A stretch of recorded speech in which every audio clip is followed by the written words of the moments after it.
Nima bu? Odamdan qilingan qazimmi bu? Yo'q, qanaqa qazim? Masturban biz qizdiradigan emas. Sizlarga bitta layfhak shu yerda ko'rsatib qo'y. Ko'pchilik odamlar mazni har xildan ishlatib ko'rdim. Menga ta'sir qilmaydi, qizdirmaydi, u bu deb nolishadi-da. Sizlarga masturish qoidasi mana. Mazni qizig'i yo'q. Любой bitta qizdiruvchi maz bo'ladi. Shunaqangi holatda surtib chiqiladi birinchi maz. Oyoqqa ham, qo'lga ham, xolagan joyimizga surtiladi.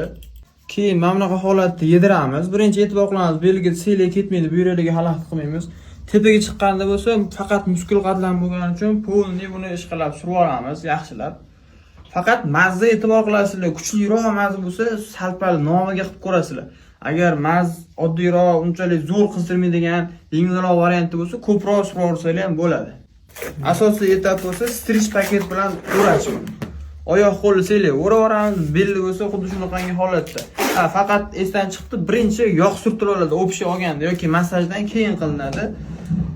Strich paketni vazifasi mazni faqatgina bizning o'sha badanimizga muskul qatlamiga shimilishi.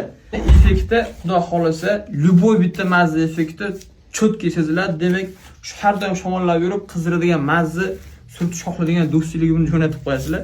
O'rganib olish hech kimga ham zarar qilmaydi. Bitta like bosib qo'yish esingizdan chiqmaydi.